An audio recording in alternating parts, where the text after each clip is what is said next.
Madame, Monsieur, ouvrons cette édition du Point de l'économie avec l'information relative à la suspension de la taxe sur les véhicules à moteur au Togo. En réponse à la vie chère et à l'inflation pendant la crise sanitaire liée à la pandémie de Covid-19, le gouvernement togolais a suspendu la taxe sur les véhicules à moteur pour toutes les catégories de véhicules de transport de marchandises et de personnes à usage commercial en 2024. Cette mesure, qui avait été mise en place dès 2022, a été reconduite dans la loi de finances de 2024. Cette suspension se maintient dans un contexte où des réformes sont mises en place dans le secteur des transports. Il convient également de noter que l'Office togolais des recettes en abrégé OTR a récemment digitalisé le paiement de la taxe sur les véhicules à moteur, ce qui facilite les procédures administratives pour les contribuables togolais. Ces mesures visent à soutenir le secteur des transports tout en répondant aux défis économiques actuels. Au Cameroun, la salle de conférence du complexe Voilà Vision à Maroua a accueilli ce 16 janvier 2024 la cérémonie de lancement officiel du budget de l'année en cours en présence du ministre des Finances Louis Paul Motazé. 6 740,1 milliards de francs CFA, c'est le budget du Cameroun équilibré en recettes et en dépenses au titre de l'exercice 2024 contre 6 726,9 milliards de francs CFA en 2023 selon la loi des finances rectificatives. Il reste néanmoins que bon nombre de postes de dépenses ont été réduits.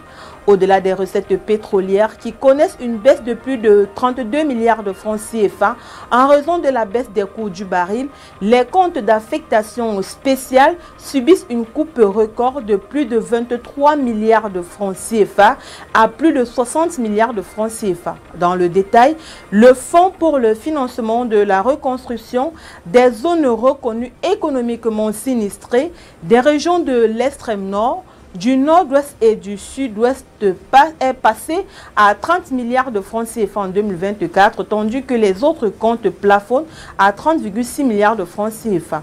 Quant aux recettes du budget général, elles s'établissent à 5 190 milliards de francs CFA en hausse de plus de 409 milliards de francs CFA. Toujours au Cameroun, les lampions se sont éteints le 11 janvier dernier sur la 4e édition du Forum tripartite Cameroun-Tchad RCA qui s'est ouvert le 9 janvier 2024 à Kribi. Durant 3 jours, les participants ont non seulement passé en revue les difficultés qui affectent la fluidité et la compétitivité des corridors en direction des deux pays de l'Interland que sont le Tchad et la RCA, mais aussi évalué la mise en œuvre des recommandations du Forum 2021. Au terme de cette 4e édition, les participants ont reconnu les efforts déployés par le gouvernement camerounais pour rechercher des solutions viables et durables visant à fluidifier le passage des marchandises en transit en direction des deux républiques sœurs. Aussi, le nombre de postes de contrôle le long des corridors de transit a diminué entre juin 2019 et septembre 2023 en passant de 149 à 29. Une avancée notable due aux discussions engagées avec les forces de maintien de l'ordre et les autorités administratives. Malgré ces avancées notoires, le rapporteur général a émis quelques recommandations, parmi lesquelles l'instauration d'un cadre de discussion avec les transporteurs routiers du Tchad et de la RCA et l'application des recommandations du 3e forum tripartite, entre autres. Relevons qu'au cours des travaux, les participants ont longuement discuté sur les aspects ayant trait à la dématérialisation des procédures, la réduction des coûts douaniers, le délai de séjour des marchandises des pays de l'Interland, l'arrimage aux normes internationales, la signature des conventions en matière de transport terrestre entre le Cameroun et la RCA et le Cameroun et le Tchad, la vulgarisation de documents de facilitation et sur les travaux d'aménagement et d'entretien des voies terrestres et ferroviaires le long des corridors notamment.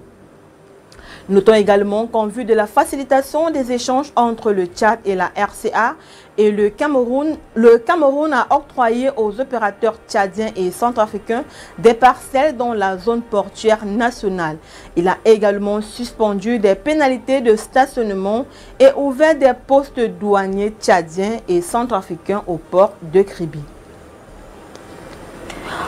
Au Gabon, les fonctionnaires retraités devraient très bientôt entrer en possession de leur pension. C'est ce qui ressort de l'interview diffusée sur la télévision Gabon Première. Au cours de cet entretien, le directeur général de la Caisse des pensions et prestations familiales des agents de l'État en abrégé CPPF, Kalingeba Boutoundou, a annoncé que ce sont 28 milliards de francs CFA qui seront décaissés par l'État pour le paiement des rappels des fonctionnaires retraités. Il faut souligner que ces 28 milliards de francs CFA représentent la moitié de 56 milliards de francs CFA des rappels pour arrimage au nouveau système de rémunération des agents de l'État décidé depuis 2015 et la revalorisation des pensions de retraite dont le but est de sortir les retraités de la précarité. Lors de son intervention, Kalingeba Boutoundou a souligné que la mise en œuvre de cette opération représentera une charge additionnelle de 16 milliards de francs CFA au titre de l'arrimage et de 2,2 milliards de francs CFA de charges annuelles pour la revalorisation des retraités inscrits avant le 1er août 2015. Ainsi, au lendemain de l'arrimage au nouveau système de rémunération, l'enveloppe des rappels devrait s'élever à 40 milliards de francs CFA et la revalorisation emporte un niveau de rappel d'un montant de 16 milliards de francs CFA. Ces rappels, qui s'élèveront à 56 milliards de francs CFA, seront payés à fin février à hauteur de 50%, soit 28 milliards de francs CFA qui seront réservés aux retraités de la CPPF. Ainsi, ce sont 11 000 personnes dont les pensions sont postérieures au 1er août 2015 qui seront concernées. Pour la revalorisation, 16 000 personnes sont concernées, à la fois 12 000 pensions principales et 4 000 pensions de réversion. Après avoir passé 2 ans à la tête d'Orange Money Cameroun, Anne-Catherine Tchokonte a démissionné pour rejoindre la filiale de l'opérateur du groupe télécom indien Bir Bharti Airtel.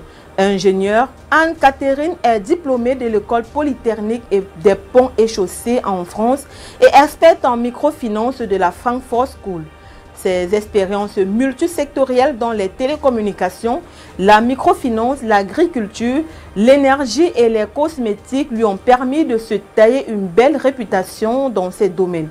Avec ses 10 ans d'expérience, la nouvelle promue apportera une expertise précieuse à Airtel Madagascar. Elle est en effet bien placée pour relever les défis et saisir les opportunités offertes par le marché malgache en pleine croissance.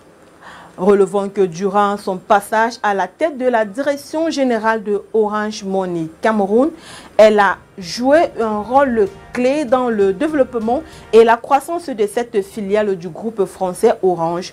Sous sa direction, Orange Money Cameroun est devenu l'un des principaux acteurs du secteur des services financiers mobiles en obtenant le tout premier agrément d'établissement de paiement en abrégé EP au Cameroun. Selon les données de la société indienne Airtel Madagascar SA, a enregistré un bénéfice net de 70,6 milliards de malgaches en 2021. La compagnie indienne est le 3e opérateur mondial et présent sur 14 marchés du continent. Le Nigeria, le Niger, le Tchad, le Gabon, le Congo, la RDC, la Zambie, le Malawi, la Tanzanie, le Rwanda, l'Ouganda, Madagascar, le Kenya et les Seychelles et y cumule 150 millions de clients. Au Sénégal, le président Macky Sall a procédé le 14 janvier dernier à l'inauguration du premier réseau de transport en commun rapide avec cette fois des bus 100% électriques. Après 4 ans d'attente, les Sénégalais pourront désormais se déplacer à bord de ces 120 bus Rapid Transit en abrégé PRAT qui seront alimentés à l'énergie solaire. Selon certaines autorités, le BRT reliera 14 communes de Dakar du nord au sud. Les bus d'environ 150 places devraient transporter quelques 300 000 passagers par jour. La mise en service de ces bus améliorera la mobilité urbaine dans l'agglomération de Dakar en vue du trafic intense sur les routes dakaroises. Rappelons que le BRT a été financé à hauteur de 300 milliards de francs CFA par la Banque mondiale, la Banque européenne d'investissement et l'État du Sénégal. En Tunisie, l'État a réussi à mobiliser la somme totale de 3 799 millions de dinars à travers l'emprunt national de 2023, soit 136% du montant global initialement prévu, tel que fixé dans la loi de finances de 2023. Dans une déclaration médiatique relayée le 13 janvier dernier par l'agence Tunis Afrique Presse, le directeur général de Tunisie, Cléry Maher Zouabi, a indiqué que le montant a été mobilisé sous forme de 4 tranches. La première, qui a mobilisé 102% du montant initialement prévu, porte sur 715 millions de dinars. La deuxième s'élève à 840 millions de dinars, soit 121% du montant initialement prévu. La troisième a atteint 146% du montant initialement prévu pour s'établir à 1025 millions de dinars. La quatrième tranche a réussi à mobiliser 1215 millions de dinars, soit 174%.